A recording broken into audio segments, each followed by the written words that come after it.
ഗുരുർബ്രഹ്മാ ഗുരുർവിഷ്ണു ഗുരുർദേവോ മഹേശ്വരഃ ഗുരു സാക്ഷാത് പരം ബ്രഹ്മ തസ്മൈ ശ്രീ ഗുരവേ നമഃ.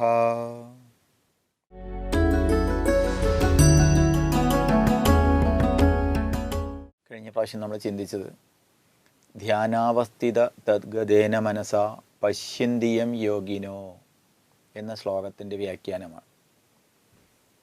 വേദത്തെ പരിചയപ്പെടുന്ന സമയത്ത് നമുക്ക് ധ്യാനത്തിൻ്റെ ആവശ്യകതയെക്കുറിച്ച് അഥവാ അനിവാര്യതയെക്കുറിച്ച് ബോധിപ്പിക്കുന്ന ഒരു ശ്ലോകമാണ് ഇത്. വേദം പഠിച്ചിട്ടോ സ്തുതിഗീതങ്ങൾ പാടിയിട്ടോ ഒന്നും തന്നെ പ്രയോജനമില്ലെന്നല്ല, അതുമാത്രം പോരാ. അത് സ്വാനുഭവത്തിൽ വരണമെങ്കിൽ അത് ധ്യാനത്തിൽ ഉറക്കണം. ധ്യാനത്തിലൂടെ മാത്രമേ ഈശ്വര ദർശനം സാധിക്കൂ എന്നാണ് ഈ പറഞ്ഞതിൻ്റെ താല്പര്യം. വേദം ഒരിക്കലും ഒന്നിനെയും നിന്ദിക്കുകയല്ല ചെയ്യുന്നത്, വന്ദിക്കുക തന്നെയാണ്. അതേസമയത്ത് എല്ലാറ്റിനെയും സമന്വയമാണ് നമുക്കിവിടെ വേദത്തിൽ കാണാൻ സാധിക്കുക. ഒന്നിനും എതിരല്ല, ഏതനുഷ്ഠാനങ്ങൾക്കും എതിരല്ല. മറിച്ച് അതിൻ്റെയൊക്കെ തലം മറ്റു പലതുമാണ്.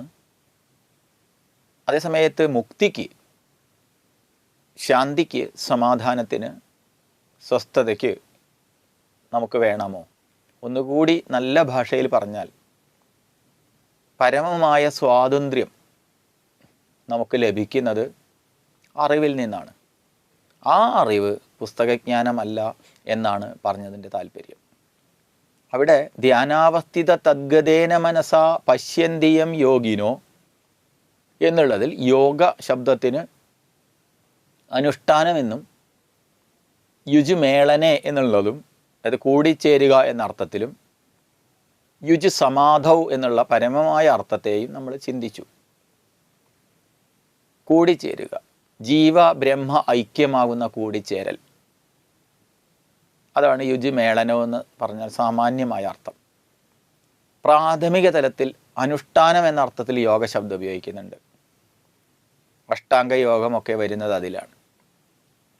യമം, നിയമം, ആസനം, പ്രാണായാമം, പ്രത്യാഹാരം, ധാരണ, ധ്യാനം, സമാധി, ഈ അഷ്ടാംഗ യോഗ സാധനങ്ങളെല്ലാം വരുന്നത് ഈ ഒരു തലത്തിലാണ്. അനുഷ്ഠാനം എന്ന അർത്ഥത്തിലാണ് യോഗ ശബ്ദം വരുന്നത്. യുജുമേളനൗ എന്ന് പറയുമ്പോൾ ജീവബ്രഹ്മ ഐക്യത്തിനായിക്കൊണ്ട് നാം ചെയ്യുന്ന എന്ത് പ്രക്രിയകളുണ്ടോ, തീർത്ഥയാത്രകളാവട്ടെ, ക്ഷേത്ര ആരാധനയാവട്ടെ, വഴിപാടുകളാവട്ടെ, എന്തുണ്ടോ അതെല്ലാം യോഗ ശബ്ദത്താൽ പറയും. മറ്റൊന്ന് യുജു സമാധൗ എന്ന അർത്ഥത്തിൽ ഇവിടെ ധ്യാനത്തിനുപരി ധ്യാനാവസ്ഥിത തദ്ഗതേന മനസ്സ, ധ്യാനത്തിൻ്റെ അപ്പുറത്തേക്ക് ധ്യാനിക്കുന്ന വ്യക്തിയും ധ്യാനിക്കുക എന്നുള്ള പ്രക്രിയയും ധ്യാനിക്കപ്പെടുന്ന വസ്തുവും മൂന്നും ഇല്ലാതായി മൂന്നും വിലയിക്കുന്ന അവസ്ഥയെ പറയുന്ന പേരാണ് സമാധി എന്നുള്ളത്. പലരും ഈ വാക്യത്തെ തെറ്റിദ്ധരിച്ചിരിക്കുകയാണ്. കാരണം സമാധി എന്ന് പറഞ്ഞാൽ സ്വാമിമാർ മരിച്ചു കഴിഞ്ഞാൽ സമാധിയായി, രാജാവ് മരിച്ചു കഴിഞ്ഞാൽ ആട് നീങ്ങി, അങ്ങനെയൊക്കെ പല ഉണ്ട്. അങ്ങനെ ഈ ഓരോ പദപ്രയോഗങ്ങൾ നമ്മളൊക്കെ ഉപയോഗിച്ചിട്ടുണ്ട്. സാധാരണ മനുഷ്യൻ മരിച്ചു പോയാൽ അത് മരിച്ചു പോലായി, മറ്റു ജീവികൾ ചത്തുപോയാൽ ചത്തുപോലായി. ഇതിനൊക്കെ സംഗതിയൊക്കെ ഒന്ന് തന്നെയാണ്. പക്ഷേ ഈ മരിച്ചു പോയിട്ട് ഉള്ളതിനല്ല സമാധി എന്ന് പറയുന്നത്. ജീവിച്ചിരിക്കുമ്പോൾ തന്നെ സമാധിസ്ഥൻ, മരിച്ചാലും സമാധിസ്ഥനാണ്. സമാധി ഒരിക്കലും മരിച്ചിട്ടല്ല, ജീവിച്ചിരിക്കുമ്പോഴാണ്. അത് ധ്യാനത്തിനും ഉപരിയാണ്. ധ്യാനത്തിൽ തന്നെ നമുക്ക് എത്താൻ പറ്റില്ല. എങ്ങനെ എത്താൻ പറ്റില്ല? അത് സ്വാഭാവികമായി എത്തേണ്ടതാണ്. എത്തിക്കാൻ സാധിക്കില്ല, മറ്റൊരാൾക്ക് തരാൻ സാധിക്കില്ല. ജപകീർത്തനങ്ങളൊക്കെ നമുക്ക് മറ്റൊരാൾക്ക് ചെയ്ത് കാണിച്ചു തരാനും ചെയ്യിക്കാനും ഒക്കെ പറ്റുള്ളൂ. സ്വാഭാവികമായിട്ട് കാലക്രമേണ നമുക്ക് എത്തിച്ചേരുന്നൊരു ഘട്ടമാണ് ഈ ധ്യാനം തന്നെ. അങ്ങനെയുള്ള ധ്യാനത്തിൻ്റെ സ്വാഭാവികമായ പ്രക്രിയയാണ് സമാധി. സമാധി എന്ന് പറയുന്ന സമയത്ത് സമാധിസ്ഥന് സമാനമായ അന്ധക്കരണത്തിൻ്റെ പ്രവാഹത്തെയാണ് സമാധി എന്ന് പറയുക. അന്ധക്കരണത്തിൻ്റെ ഏകമായ ഉറച്ചു നിൽപ്പ്, ഉറച്ച തീരുമാനം എടുക്കുക. സമാധിസ്ഥനെ സംബന്ധിച്ച് അയാൾക്ക് ജീവിച്ചാലും മരിച്ചാലും ഒന്നുമില്ല. അയാളെ ഒന്നും ബാധിക്കുന്നില്ല. ശരീരത്തിലല്ല അയാൾ വസിക്കുന്നത്. ശരീരം എൻ്റെയാണ്, ഞാനല്ല. നമ്മളൊക്കെ മനസ്സിലാക്കി വെച്ചിരിക്കുന്നത് എൻ്റെ ശരീരം എന്ന് പറയുമ്പോഴും ഞാൻ ശരീരം എന്നുള്ള തലത്തിലാണ് നമ്മൾ ചിന്തിക്കുന്നത്. എൻ്റെ മനസ്സ്, എൻ്റെ ബുദ്ധി, എൻ്റെ ശരീരം, എൻ്റെ കൈ, എൻ്റെ കാല്, എൻ്റെ കണ്ണ്, എൻ്റെ നാക്ക്, എൻ്റെ മൂക്ക്, എൻ്റെ തൊക്ക് എന്നൊക്കെ പറയുമ്പോൾ അവിടെയൊക്കെ എൻ്റെ എന്ന് പറയുമ്പോഴും ഞാൻ കണ്ണ്, ഞാൻ മൂക്ക് എന്നൊക്കെ വിധത്തിലാണ് നമ്മൾ പ്രവർത്തിക്കുന്നത്. ഞാൻ പറഞ്ഞു, ഞാൻ കേട്ടു, ഇതൊക്കെയാണ് പറയുന്നത്. എനിക്ക് മനസ്സില്ല എന്നൊക്കെ പറയുമ്പോൾ അപ്പം ഞാനെന്നുള്ളത് താതാത്മ്യം പ്രാപിച്ചിരിക്കുകയാണ് ശരീരസംഘാതവുമായിട്ട്. ആ സമയത്ത് മനസ്സുമായി സംഘാതം പ്രാപിച്ചിരിക്കുന്ന അവസ്ഥയിൽ, ഞാനുമായി സംഘാതം കൂടി ചേരുന്ന സമയത്ത് മനസ്സിന് വരുന്ന വിഷമങ്ങളെല്ലാം ഞാൻ ഏറ്റെടുക്കും. ശരീരത്തിന് വരുന്ന ക്ലേശങ്ങളൊക്കെ ഞാൻ ഏറ്റെടുക്കും. എനിക്ക് സുഖമില്ല എന്നൊക്കെ പറയും, അല്ലെങ്കിൽ എനിക്ക് സുഖമാണ്, അല്ലെങ്കിൽ എന്നെ ഒരാൾ ചീത്ത പറഞ്ഞു എന്നൊക്കെ പറയും. ഒന്നിനാലും ബാധിക്കപ്പെടാതെ ചിലരെ പുകഴ്ത്തുന്ന സമയത്ത് നിങ്ങൾ കേമനാട്ടോ, നല്ല അറിവുള്ള ആളാട്ടോ എന്നൊക്കെ ഞങ്ങൾക്ക് പറയുമ്പോഴേക്കും നമ്മൾ അറിയാതെ ഉള്ളിൻ്റെ ഉള്ളിൽ ഒരു ജാക്കി വെച്ച് പൊന്തിച്ചതുപോലെ ഒരു പൊന്തലുണ്ടാവും. അങ്ങനെ ഒരു പൊന്തലുണ്ടെങ്കിൽ ഉറപ്പാണ് ആരെങ്കിലും നിന്ദിക്കുന്ന സമയത്ത് നമ്മൾ വിഷമിക്കുകയും ചെയ്യും. ഒന്നുണ്ടെങ്കിൽ മറ്റൊന്നുണ്ട്. ഇത് രണ്ടിനാലും ബാധിക്കപ്പെടാത്തതെന്ന് പറയുമ്പോൾ ഒരു പുകഴ്ത്തൽ കാരണവും ഒരു നിന്ദിക്കൽ കാരണവും, നിന്ദിച്ചാലും നന്ന്, വന്ദിച്ചാലും നന്ന്. കാറൊളി ചെളി നീളെ പുരണ്ടാൽ അതും കൊള്ളാം, താരകാമണിമാല ചാർത്തിയാൽ അതും കൊള്ളാം. എന്തായാലും അതെന്നെ ബാധിക്കുന്നതല്ല എന്നുള്ള ആ ഒരു തലത്തിലേക്ക് എത്തിക്കഴിഞ്ഞാൽ ഈ ലോകത്ത് ദുഃഖം എന്നില്ല, ദുഃഖം ഏൽക്കുന്നില്ല.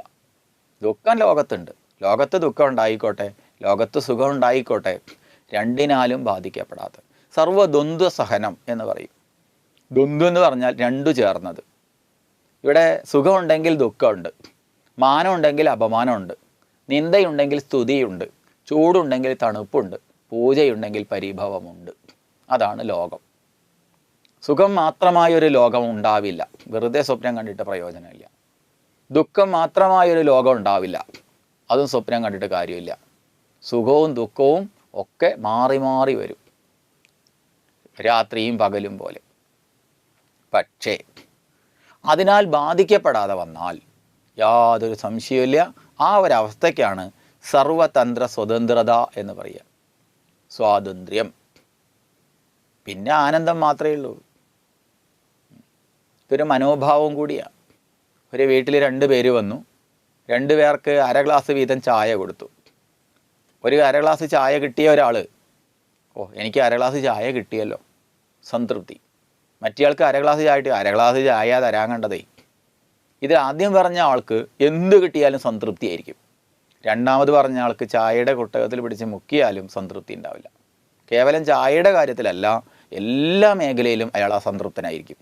അപ്പോൾ ഈ സംതൃപ്തി എന്നുള്ള മനോഭാവം എവിടെ നിന്നാണോ നമുക്ക് ലഭിക്കുന്നത്, അത് ധ്യാനത്തിനുപരി സമാധിയിലാണ്. ശാശ്വതമായ സംതൃപ്തി സമാധിയിലാണ് ലഭിക്കുന്നത്.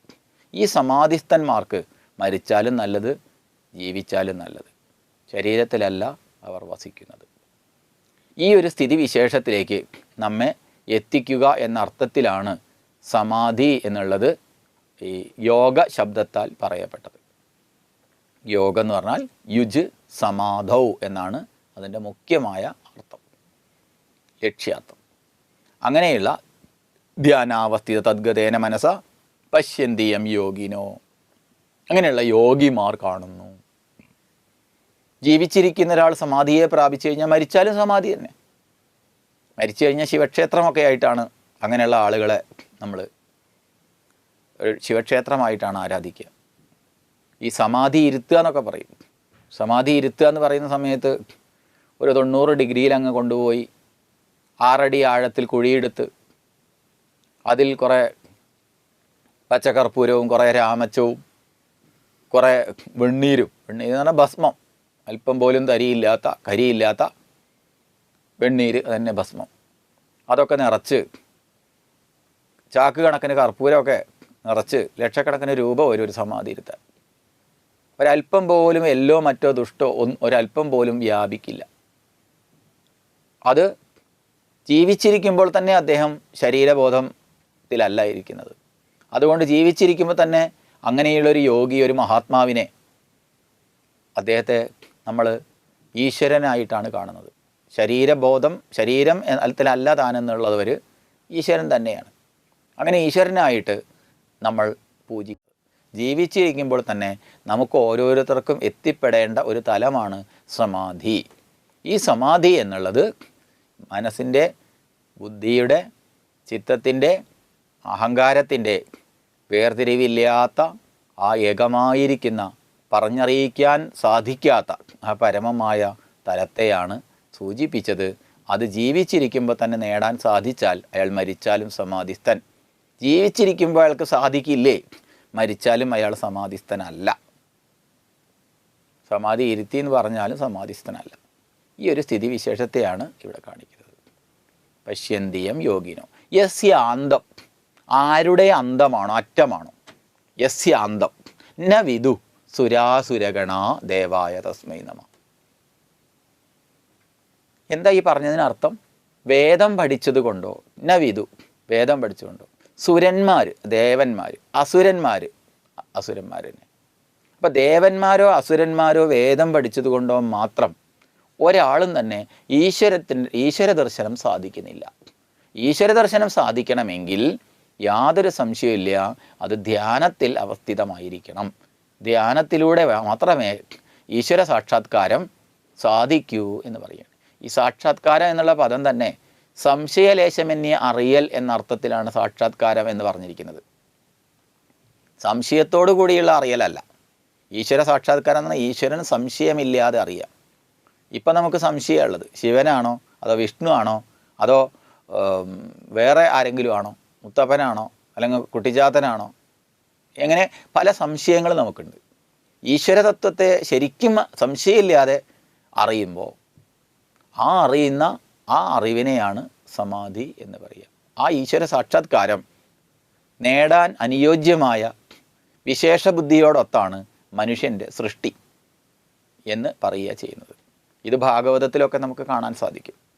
ഭാഗവതത്തിൽ ഈ ഒരു ഭാഗം പറയുന്ന ഒരു ശ്ലോകമുണ്ട്. സൃഷ്ട്വാ പുരാണി വിവിധാന്യജയാത്മശക്തിയാ പൃച്ഛാൻ സരീസൃപമൃഗാൻ കഗദംശ മത്സ്യാൻ സ്ഥൈസ്ഥൈരദുഷ്ടഹൃദയം പുരുഷം വിധായ ബ്രഹ്മാവലോകദിഷണം മുദമാപദേവഃ. ഭാഗവതത്തിലെ പ്രസിദ്ധമായ ഒരു ശ്ലോകമാണ്. സൃഷ്ട്വാ പുരാണി വിവിധാനി അജയാത്മശക്തിയാ, തൻ്റെ ജന്മരഹിതമായ ശക്തി ഒന്നിനാൽ സൃഷ്ടികർത്താവ്. അപ്പോൾ വാസ്തവത്തിൽ ബ്രഹ്മാവ് ഉണ്ടായിട്ടുണ്ടോയെന്ന് ചോദിച്ചാൽ ഇല്ല എന്നാണ് അർത്ഥം. തൻ്റെ ജന്മരഹിതമായ ശക്തി ഉണ്ട് എന്നാണ്. ബ്രഹ്മാവ് വാസ്തവത്തിൽ ഇല്ല. അത് അപ്പോൾ സൃഷ്ടി പ്രക്രിയയെ അംഗീകരിക്കുന്ന തലത്തിലേ ബ്രഹ്മാവ് എന്നുള്ളതുള്ളൂ. മകൻ ഉണ്ടായാലേ അച്ഛൻ എന്നുള്ള പേരുള്ളൂ, അല്ലാതെ അച്ഛനല്ലല്ലോ. അതേപോലെ ബ്രഹ്മാവ്, ഒരു ഈശ്വരനെ തന്നെ ബ്രഹ്മാവ് എന്ന പേര് വരാൻ കാരണം അത് സൃഷ്ടി പ്രക്രിയയിൽ വ്യാപരിക്കുമ്പോൾ ഉള്ള പേരാണ്. അപ്പോൾ സൃഷ്ടി പ്രക്രിയയിലേക്ക് അംഗീകരിച്ച് താഴോട്ട് ഇറക്കി കൊണ്ടുവരുമ്പോഴാണ് ബ്രഹ്മാവ് എന്നുള്ള പദം തന്നെ യോജിക്കുന്നുള്ളൂ. അല്ലാതെ ഈശ്വരൻ ബ്രഹ്മാവായിട്ടൊന്നുമില്ല. ആത്യന്തികമായൊരു സൃഷ്ടി പ്രക്രിയയെ നമ്മളോട്ട് അംഗീകരിക്കുന്നുമില്ല. അങ്ങനെയാണെങ്കിൽ മുട്ടയാണോ കുട്ടിയാണോ ആദ്യം ഉണ്ടായത്, മാവാണോ അണ്ടിയാണോ ആദ്യം ഉണ്ടായതെന്ന് ചോദ്യത്തിന് ഉത്തരം ഉണ്ടാവില്ല. അനവസ്ഥാദോഷം വരും. ബ്രഹ്മാവാണ് ആദ്യ സൃഷ്ടി എന്ന് പറയുമ്പോൾ ബ്രഹ്മാവിനെ ആര് സൃഷ്ടിച്ചു എന്ന് ചോദ്യം വരും. ബ്രഹ്മാവ് സൃഷ്ടിക്കാൻ ഉപയോഗിച്ച സാമഗ്രികളെ ആര് സൃഷ്ടിച്ചു എന്ന് ചോദ്യം വരും. അവസാനം എവിടെ എത്താൻ പോകുന്നില്ല. വാസ്തവത്തിൽ ആത്യന്തികമായ ഒരു സൃഷ്ടി പ്രക്രിയയെ അംഗീകരിക്കുന്നില്ല. അമ്മയാണോ കുട്ടിയാണോ ആദ്യം ഉണ്ടായത്, അങ്ങനെ ചോദിച്ചു കഴിഞ്ഞാൽ ഉത്തരം ഉണ്ടാവില്ല. ഇപ്പോൾ വാസ്തവത്തിലൊരു സൃഷ്ടിയില്ല. എന്നാൽ ഒരു സൃഷ്ടി പ്രക്രിയയെ അംഗീകരിക്കുന്നുണ്ട്. പഠിക്കുന്ന കുട്ടിയോട് അധ്യാപകൻ പറഞ്ഞു ഒരു വൃത്തം വരയ്ക്കാം. ആ വൃത്തത്തിന് ആദി അന്തം ഇല്ല. എന്നാൽ വരച്ചു തുടങ്ങുന്ന സ്ഥലം ആദി എന്ന് കണക്കാക്കുക. വരച്ചു കഴിഞ്ഞാൽ അതൊരു വൃത്തമാണെങ്കിൽ അത് കൂടിച്ചേരുന്ന ഭാഗം അത് അന്ത്യമാണ്. ഇനി അത് വിട്ടുനിന്ന് നോക്കിക്കഴിഞ്ഞാൽ അതിന് ആദ്യം അന്തമില്ല. വൃത്തമാണെങ്കിൽ അതിന് തുടക്കം എടുക്കില്ല. ഇതുപോലെ സൃഷ്ടിചക്രമാണ്, അതിനൊരു ആദിയും അന്തവും കണക്കാക്കാൻ സാധിക്കില്ല. എന്നാൽ നമ്മുടെ പഠന സൗകര്യത്തിന് വേണ്ടി ഒരു ബ്രഹ്മാവ് സൃഷ്ടി നടത്തി എന്ന് അംഗീകരിക്കുന്നു. സൃഷ്ടി നടത്തിയെങ്കിൽ നടത്തിയതിനെ എന്ത് വേണം? പരിപാലിക്കേണ്ടതുണ്ട്. അപ്പോൾ വിഷ്ണുവിനെ പറയേണ്ടി വരും. അപ്പോൾ വാസ്തവത്തിൽ ബ്രഹ്മാവേ ഇല്ലെങ്കിൽ പിന്നെ വിഷ്ണു ഇല്ല. വിഷ്ണു ഉണ്ടെങ്കിൽ പിന്നെ അതിനെ കൊല്ലും വേണമല്ലോ, സ്ഥിതി സംഹാരവനും വേണ്ടേ? സ്ഥിതി ഉണ്ടെങ്കിൽ സംഹാരം വേണം. അപ്പോൾ ഒന്നുണ്ടെങ്കിലേ മറ്റൊന്നുള്ളൂ. അപ്പോൾ വാസ്തവത്തിൽ ഈശ്വരൻ മാത്രമേ ഉള്ളൂ. ബ്രഹ്മാവോ വിഷ്ണുവോ ശിവനോ ഒക്കെ സങ്കല്പമാണ് എന്നർത്ഥം. സാങ്കല്പികമായ ലോകത്ത്, സൃഷ്ടി പ്രക്രിയയെ അംഗീകരിക്കുന്ന ലോകത്ത് ഈ ബ്രഹ്മ വിഷ്ണു മഹേശ്വരന്മാരെ നമ്മൾ സങ്കല്പിക്കുന്നു. അങ്ങനെയുള്ള വാസ്തവത്തിൽ ഉണ്ടാവാത്ത ആ ബ്രഹ്മാവ് ചില പൗരാണിക സൃഷ്ടികളെ ചെയ്തു എന്നാണ് പറയുന്നത്. ഏതാ? സൃഷ്ട്വാ പുരാണി വിവിധാന്യജയാത്മശക്തിയ. പറയുകയാണ് ഏതൊക്കെ, എല്ലാം പറയാൻ വയ്യല്ലോ. വൃക്ഷാൻ സരീസൃപമൃഗാൻ കഗതം ച മത്സ്യാൻ. വൃക്ഷങ്ങളെ, പിന്നെയോ ഇഴജന്തുക്കളെ, പിന്നെയോ മൃഗങ്ങളെ, പിന്നെയോ മത്സ്യങ്ങളെ, ഇതൊക്കെ സൃഷ്ടിച്ചിട്ട് സ്ഥൈരദുഷ്ടഹൃദയം പുരുഷം വിധായ. സ്ഥൈരദുഷ്ടഹൃദയം, സങ്കടപ്പെട്ട മനസ്സോടുകൂടി ഇരുന്നു എന്നാണ്. ബ്രഹ്മാവ് പോയിട്ടൊരു മൂലയ്ക്കൽ പോയിട്ട് കൂനിക്കൂടി ഇരുന്നു എന്നൊന്നും അർത്ഥമെടുക്കരുത്. ഈ സൃഷ്ടി പ്രക്രിയ പൂർണ്ണതയിൽ എത്തിയില്ലല്ലോ എന്ന് വിചാരിച്ച് വിചാരവാനായി. എന്നാൽ അങ്ങനെയുള്ള ഒന്നിനെ സൃഷ്ടിക്കണമല്ലോ. അങ്ങനെ മനുഷ്യനെ സൃഷ്ടിച്ചു എന്നാണ്. എങ്ങനെയുള്ള മനുഷ്യനെ? ബ്രഹ്മാവലോക ധിഷണയോടൊത്ത മനുഷ്യനെ. അതാണ് മനുഷ്യൻ്റെ പ്രത്യേകത. ബ്രഹ്മത്തെ, ബ്രഹ്മം എന്ന് പറഞ്ഞാൽ സർവകാരണത്തെ, നമ്മുടെ ഒക്കെ അടിസ്ഥാന കാരണം, ആ സർവകാരണത്തെ മനസ്സിലാക്കാനുള്ള കഴിവോടൊത്ത ധിഷണ, അതാണ് ധിഷണ. ധീ എന്ന് പറഞ്ഞാൽ ബുദ്ധി. ധിയം രാധീതി ധീരൻ, ബുദ്ധിപൂർവം പ്രവർത്തിക്കുന്നവനാണ് ധീരൻ. അല്ല സാഹസികനോ അവിവേകിയോ അല്ല. നമ്മൾ മലയാളത്തിൽ അങ്ങനെ കണക്കാക്കുക. ഒരു ബിൽഡിങ്ങിൻ്റെ മുകളിൽ നിന്ന് താഴോട്ടെടുത്ത് ചാടി നല്ല ധീരനാണ്.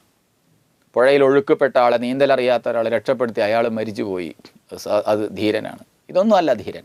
ധീരൻ എന്ന് പറഞ്ഞാൽ ബുദ്ധിപൂർവ്വം പ്രവർത്തിക്കുന്നവനാണ്, വിവേകപൂർവ്വം പ്രവർത്തിക്കുന്നവനെയാണ് ധീരൻ എന്ന് പറയുക. മറ്റേ സാഹസികനാണ്, അവിവേകിയാണ്. അതുകൊണ്ട് ഇവിടെ പറയുന്നത് ഈ ധിഷണ എന്ന് പറയുമ്പോൾ വിശേഷബുദ്ധി എന്നർത്ഥം. വിശേഷബുദ്ധിയോടുകൂടിയ മനുഷ്യനെ സൃഷ്ടിച്ചിട്ട് എന്ത് ചെയ്തു? കൃതം കൃത്യതയാ തൃപ്തയതി, ചെയ്യേണ്ടത് ചെയ്തു കഴിഞ്ഞവനായി. ഇനി അത് എത്തേണ്ടിടത്ത് എത്തിക്കോളും.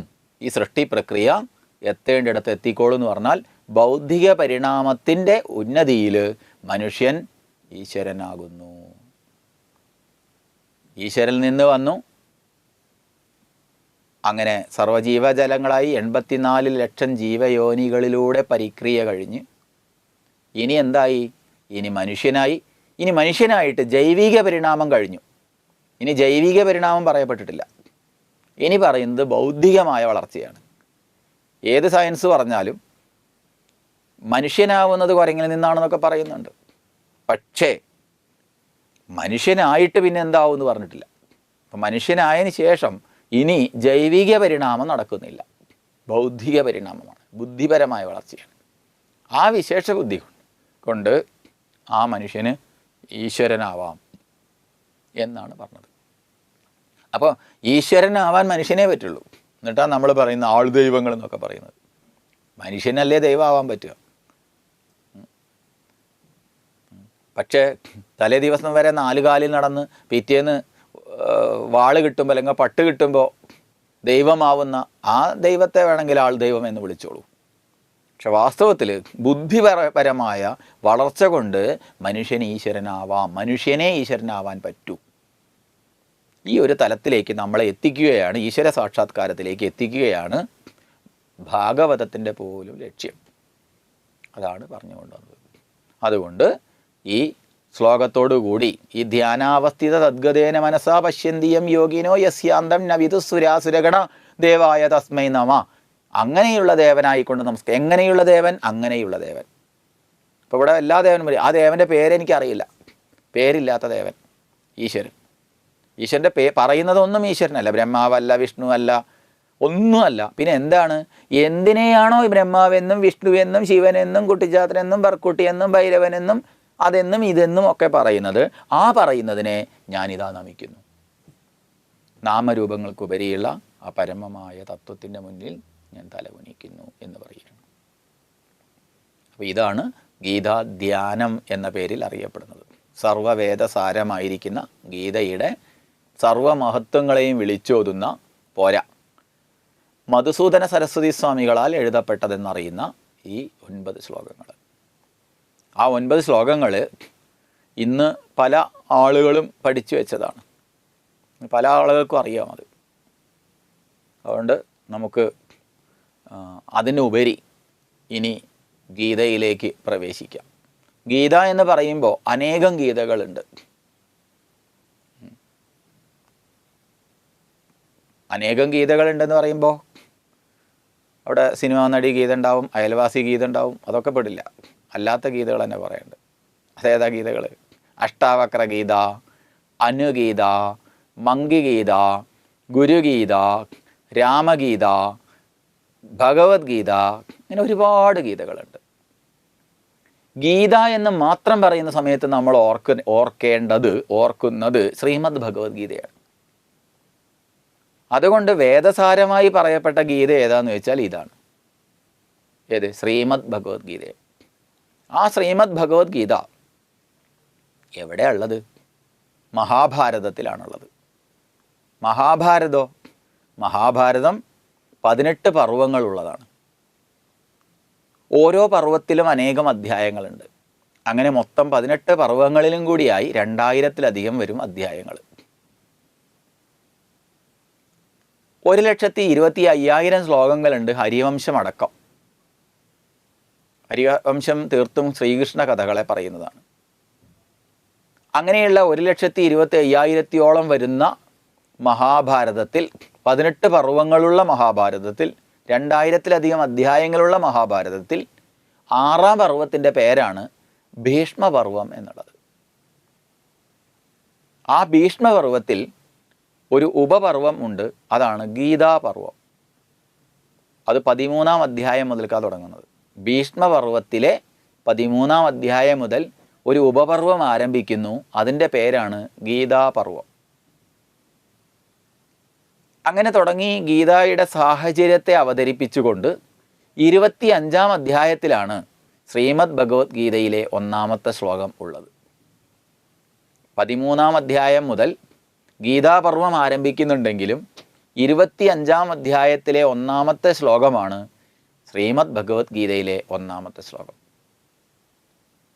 ധൃതരാഷ്ട്ര ഉവാച എന്ന് തുടങ്ങുന്ന ധർമ്മക്ഷേത്രേ കുരുക്ഷേത്രേ സമവേദായുത്സവഃ മാമകാ പാണ്ഡവാശ്ചൈവ കിമകുർവത സഞ്ജയ. ധൃതരാഷ്ട്ര ചോദിക്കുന്ന ഒരൊറ്റ ശ്ലോകമേ ഉള്ളൂ. ഇതാണ് നമ്മൾ തുടർന്ന് ശ്രദ്ധിക്കാൻ പോകുന്നത്. വേദപരിചയം എന്നുള്ള നിലയ്ക്ക് ഗീതയെ മൊത്തം ശ്രദ്ധിക്കാനല്ല, നമ്മൾ വേദത്തെ പരിചയപ്പെടാൻ വേണ്ടി ശ്രദ്ധിക്കാൻ പോവുകയാണ് അടുത്ത സന്ദർഭത്തിൽ. തൽക്കാലം ഉപസംഹരിച്ചുകൊണ്ട് ഓം ഗുരുർബ്രഹ്മ ഗുരുർവിഷ്ണു ഗുരുർദേവോ മഹേശ്വരഃ ഗുരു സാക്ഷാത് പരം ബ്രഹ്മ തസ്മൈ ശ്രീ ഗുരവേ നമഃ.